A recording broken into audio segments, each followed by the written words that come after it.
On a warm August night in 1981, two boys rode their bikes down a quiet country road. One of them had just gotten their bike weeks earlier, and the other a reputation for trouble. They weren't supposed to be together. They barely knew each other. And 5 hours later, they would both be missing.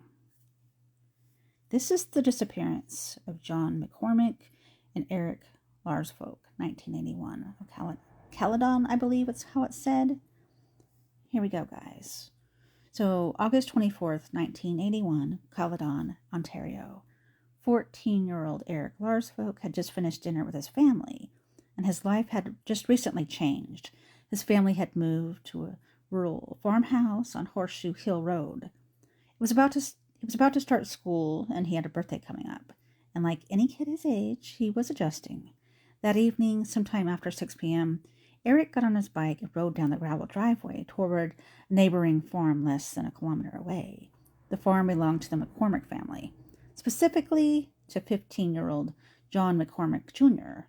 The two boys weren't friends. In fact, by all accounts, they had never even spent time alone together before. Eric was quiet, well-liked, helpful. John Jr. was known as a troublemaker, someone who clashed constantly with his father.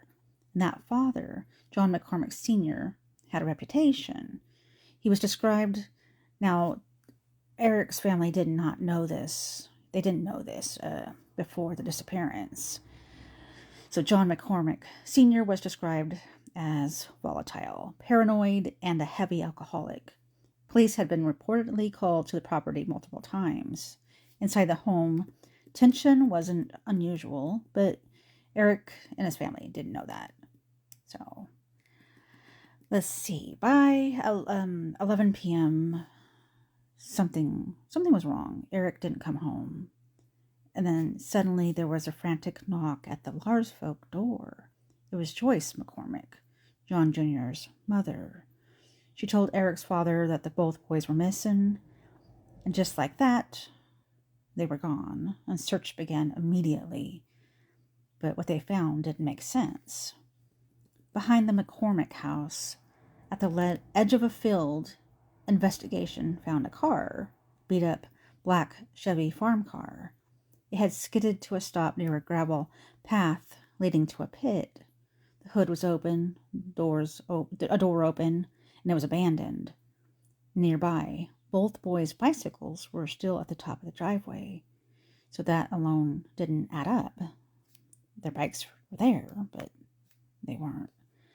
But then came a detail that made it worse. That car wouldn't even be started normally. It had no keys. It required two people to start it manually, connecting wires and jumping the starter with a screwdriver. And when it was found, the wires had been placed neatly on the driver's seat, almost like whoever left it wasn't in a hurry. So as the search intensified, Eric's father began combing the property. He searched through the darkness, through the dense forest, looking for any sign that, of a son. Where was he? Inside the McCormick home, John Sr. sat on the couch, drinking. At one point, offered a strange explanation. He suggested that the boys might have climbed into the back of a friend's pickup truck and accidentally been carried away out west. That friend had a name. George McCullough? I'm not sure how to say it. At the time, it sounded like a possibility, but over time, it would become something much darker. Investigators initially labeled the case as a runaway situation. They claimed the boys may have gone to the Canadian National Exhibition in Toronto, but that theory collapsed almost immediately because neither boy had brought any clothes. Eric's backpack was still in his room. John's wallet was still at home.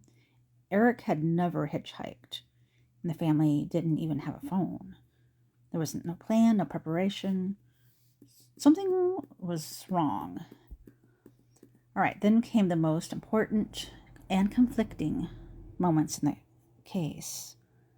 At around 9 p.m., neighbor Paul Lalonde drove Kim McCormick home. and he later said something critical. He saw two boys standing in the driveway with their bikes, and he described them clearly, meaning at 9 p.m., just 2 hours before they reported missing, Eric and John Jr. were still alive, still on the property. And here's where it gets weird. Kim McCormick later claimed there was no one there when she got home. So there was two completely different versions. All right, so maybe, I don't know, maybe she was told not to say they were there. But let's just keep going. All right, so weeks later, something else stood out. The McCormick family just completely went silent. They refused to speak to media. They didn't push for attention. They didn't search publicly. In a chilling detail, they packed up John Jr.'s room within a week. Whoa. And eventually, they put up a headstone. Even though his body had never been found, as one investigator later said, it was like they knew he wasn't coming back. So over time, two names just kept resurfacing: John McCormick Sr.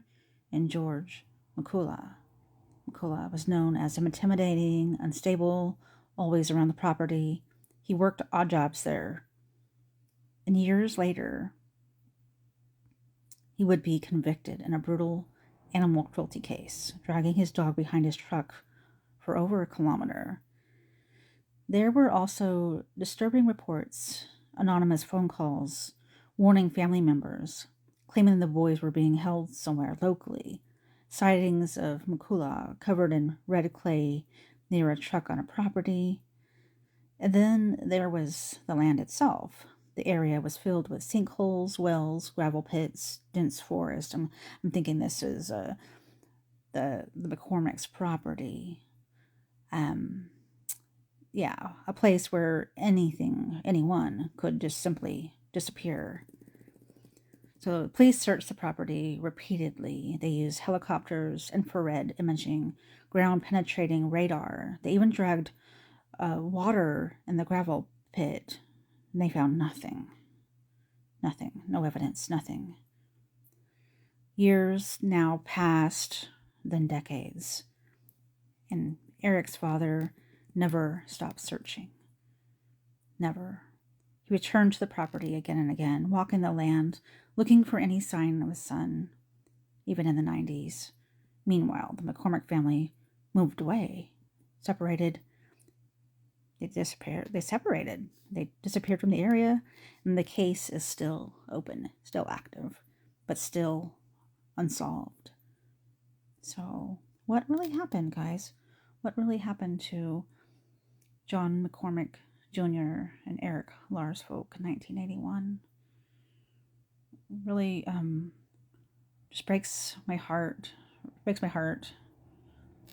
You know, Eric's family, his dad, searching for him. This case here really set in my head. A lot of them do, but this one is one of the top cases that just, I want to know. I want to know where they're at. I want this case to be solved. I'm hoping, for the families and for the boys. So what do you think? Have you heard of this case? Let me know. So this is